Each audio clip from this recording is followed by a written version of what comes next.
Yeah, so to continue, I said they wrote me back and forth, few correspondence, kind of read me the riot act about protection of women and children against violence and so forth.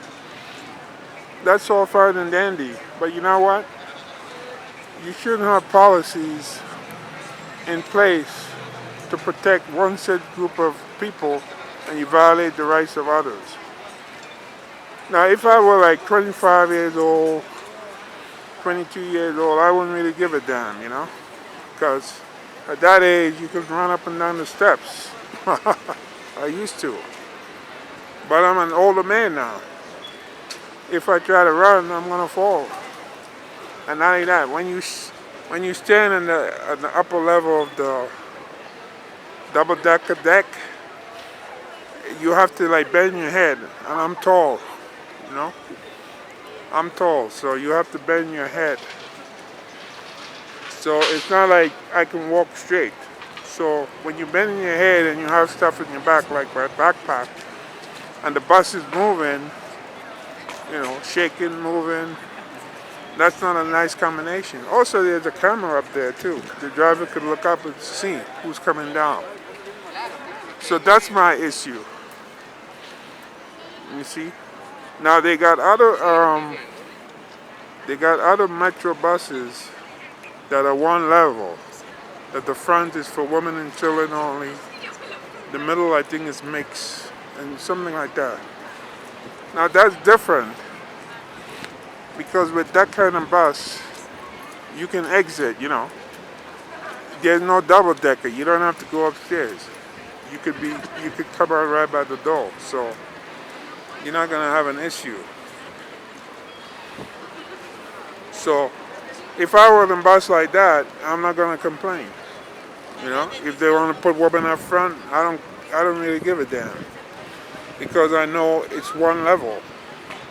And if I want to exit, I can exit the bus.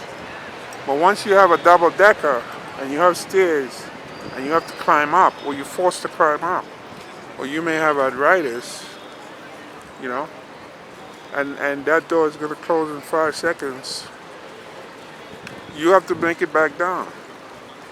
And if you don't make it down, the door is shut. And the driver goes to the next stop. Then you either walk back or you pay another fare on the other way. So that's not right. Anyway, she did write me back this morning and she forwarded our correspondence to like a whole bunch of people in operations who will deal with such matters, which is good. Because I said, look, you know, I read that Mexico City will soon, in another few years, will be the 5th richest city in the world. So you have to remember, Mexico City was a city before New York City. So back then in those days, Mexico City began like around in the 1500s. New York City did not. When New York City did, it was under the Dutch. It was New Amsterdam, not even under the British. So it took a while. So Mexico City was way ahead. And this is where if people who had money, people from Europe, people who were royalty, this is where they used to come in those days. Mexico City. So they were ahead of the game. So my point is, if you're going to be the 5th richest city in the world in another few years, you're going to have a lot of tourism coming your way. And you can't have people my age get in a bus, a double-decker bus, and they're going to be told, no, you can't sit here. This is for women only. No, come on. I've been to Europe. I've been in a lot of buses in Europe. They have no policy like that. None. I've seen it on the trains in India. Yeah. In India, they got women's section only. Because a lot of the men, they're highly perverted. And India is a different story. India, India you have more men than women, so you know that increases the perversity of the men. But Mexico, you can't say the same for Mexico. Mexico should have an even amount, or maybe even more women than men. Mexico shouldn't have a problem like India, where men got to be desperate. I walk around here in Mexico and I see men with women. It's not like they hard up to get women, so why are you going to be trying to molest women on a train or a bus? But they use the term violence against women, so I'm not sure what that is. If it has to do with sexual, with just beating up women, I'm not sure.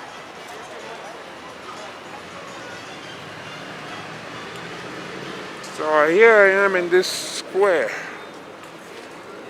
I'm glad I came through here. This is Insurgents. And this is where the bus that looks like a kind of a train, like a hybrid, but it has wheels. And it stays, it's not a track. It has its own kind of lane. So it doesn't have to like mess around with regular traffic, except in certain cases. So this is me here talking. I got my mask on. And I'm not too far from Paseo Reforma, a few blocks down. The lights are coming on now. Yeah. I guess this is where people come to hang out. If you want to hang out. It's like a plaza, like Insurgents. Right there. Insurgents. Insurgents. You can go up there and get the bus. I used this bus today and I went all the way south to La Jolla. I made that in another video, La Jolla. Probably about an hour out. And it for only six pesos, which is really cheap. 6 pesos. That's like 25, 27, or 29 cents, something like that. Cheap ride. But one thing you have to be careful when you put money in the machine.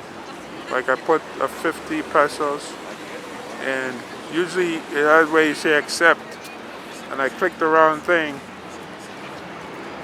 to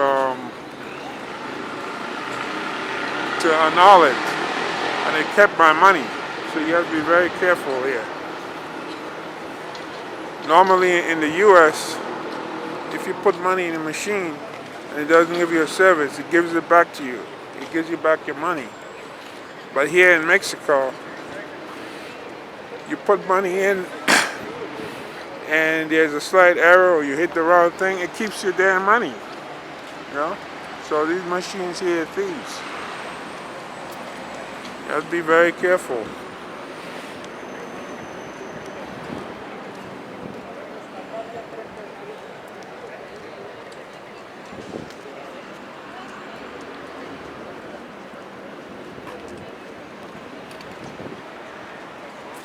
Yeah.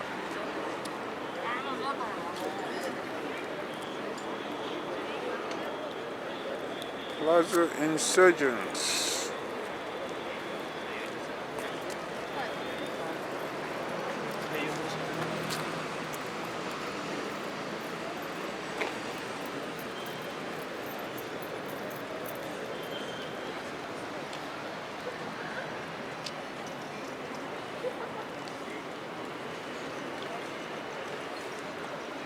This is a big place here. You